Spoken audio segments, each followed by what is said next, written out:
Ang ating summer adventure, lagyan ng thrill sa hype na hype ngayong Tarzan Swing. Trending ang travel video na ito ni Ann Curtis kung saan lumambitin siya sa baging at tila naglakad sa ibabaw ng asul na tubig ng Cambugahay Falls sa Lazi, Siquijor. Ito ang tinatawag na fairy walk. Diyosa, Diwata yarn? Kaya naman, marami ang gumaya. Ang entry ng iba, in fairness, flawless. May nag-feeling figure skater. May parang nag-catwalk sa tubig. At meron pang may pa-flying kiss. Pero marami. Bigong sumakses. Kung hindi man sumemplang, ayun! Na-fall sa tubig. Pero paano nga ba ma-achieve ang perfect fairy walk? Ituturo sa atin yan ng mismong nagturo kay Ann, si George. Ang importante, dahan-dahan ang lakad, katapos iangat yung paa, dahan-dahan mong twist yung kanan mga kamay. Tapos kaliwa naman, twist yung kaliwa mong kamay. At para magmukhang kapani-paniwala na naglalakad ka sa ibabaw ng tubig, meron daw teknik. Bigyan mo ng kunting bigat yung katawan mo, sasaluin namin ito. Sinadya ko po talaga kasi nakita ko po siya kay Ann Curtis.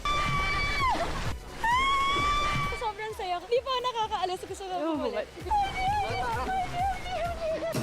Taong 2023 pa raw ginawa ni George ang swing sa itaas na bahagi ng talon sa iniwang lupa sa kanya ng yumao niyang misis. Ang ginawa ko yung tinali sa mga puno. Matibay, kaya sinubukan na mo yan. Ang swing, ginawa raw talaga ni George nung nauso ang human drone. Pero napansin niya na kapag nag-swing dito at kapag inihakbang ang mga paa, para kang naglalakad sa tubig. Kaya siya nagka-bright idea. Ang singil dito, pag local, 20 per head unlimited. Pag pariner, 50 per head unlimited din. Ang hindi lubos inakala ni George, ang kakasa sa kanyang paandar, si Ann Curtis nga. 4 na beses yata yun, sir. Naglakad-lakad sa tubig para ma-perfect na niya.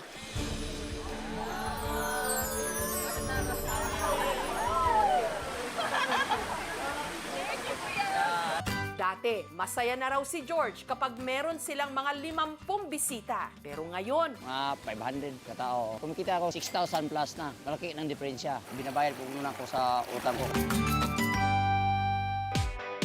hindi naman para sa mahihina ang puso ang isa pang swing dito pa rin sa Cambugahay Falls. Mula sa taas na halos 20 feet, hindi ka lang magsiswing at lalambitin sa ere, kundi bibitaw at babagsak sa tubig. Ito naman ang kanilang Tarzan Swing.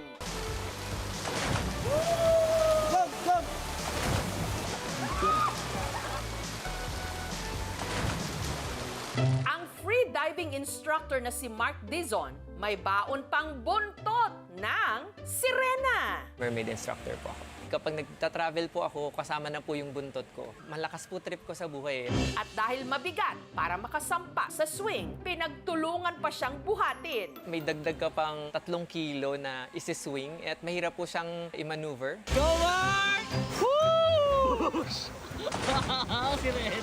Sobrang saya pa na experience. Ibang tao parang, uy, may lumilipad na sirena. Para siyang half merman, half Tarzan. Our quick response team po is present po sa area po. Ang lumambiti naman sa swing na ito, nag-ala gymnast, project kung project. Meron pang pa-slow motion effect. Ang swing by the beach, narito sa resort ni Julieta, sa Unib Island na kabilang sa Dinagat Islands. Ang resort, isa sa mga stopover ng mga naga-island hopping sa Dinagat Islands. Ang view, makapigil hininga. Mahaba yung buhangin na maputi. Pinakamaganda talaga yung mga rock formation na makikita mo. At mas maa-appreciate daw ito kapag sakay ng swing. Ang babagsakan mo naman ang napakalinaw na tubig ng dagat. Na-enjoy ko talaga yung pagsiswing. At ang good news, one to sawa kang pwedeng lumambitin sa swing ng libre. Pag meron talagang gumagamit yan sa swing, pinapaalalahanan namin na mag-ingat. Mayroon nakaready ng mga first aid kit. Malaki ang pasasalamat ni Julieta nung nag-viral ang kanilang swing nang dahil kasi rito, lumakas ang kanyang negosyo. Nung last week, meron talagang nagpupunta ng mga turista, hinahanap nila yung swing. Kailangan mo talagang kumapit kagaya sa swing para talagang magtagumpay yung hanap buhay mo. Sa mga gusto namang mag-swing-swing, pero takot ma-fall at bumagsak ng walang sasalo, ito ang para sa'yo. Meron kang harness at safety gears.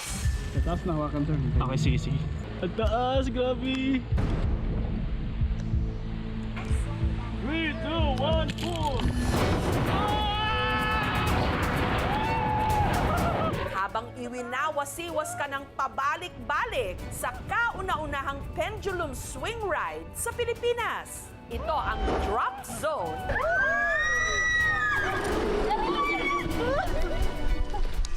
sa Dahilayan Adventure Park sa bayan ng Manolo Fortich sa Bukidnon. Ang drop zone may taas na 120 feet o katumbas ng taas ng 10-story building. Isa sa mga kumasa sa extreme ride na ito, si Gemma. Sa taas mo na hawakan yung release. Ano, kuya? Pero habang unti-unti na siyang itinataas sa ere, si Gemma biglang tinablan ng kaba. Wait! Teka! Teka lang! Wait!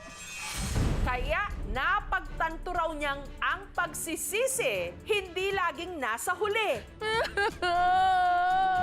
kundi nasa gitna. Tama pa ba yung mga desisyon ko sa buhay? Napapagod na yung guardian angel ko. Paano, kuya? At halos namutla na raw siya nung nalaman niyang siya pala ang dapat na humila sa trigger para ito'y ma-release at mag-swing siya sa ere. Paano gagawin ko? Ha? Hilahin ko? Malakas ba yon? Na mental block na po ko. Hindi po nag-a-absorb yung sinasabi ng kuya sa akin. Hanggang sa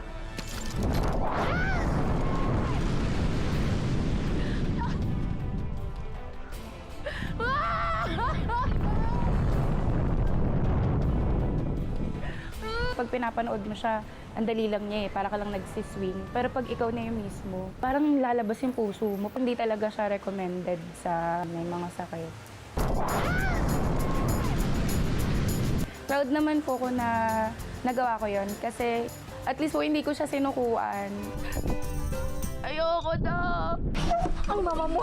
at sa mga takot mag-isa sa swing na ito, pwede rin ditong may katandem, gaya ng magkaibigang Shybel at Althea. Oh my God, hindi ako kaya! Kuya, taas na kayo, te. Hila, ma'am! Hila, tali!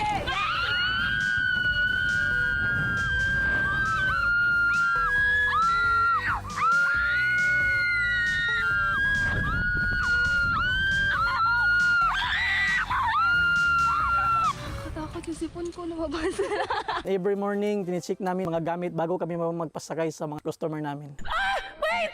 Teka! Sa mga kating-katinang magbakasyon dyan, kapit lang, matutuloy din yan. Thank you for watching, mga kapuso. Kung nagustuhan niyo po ang videong ito, subscribe na sa GMA Public Affairs YouTube channel. And don't forget to hit the bell button for our latest updates.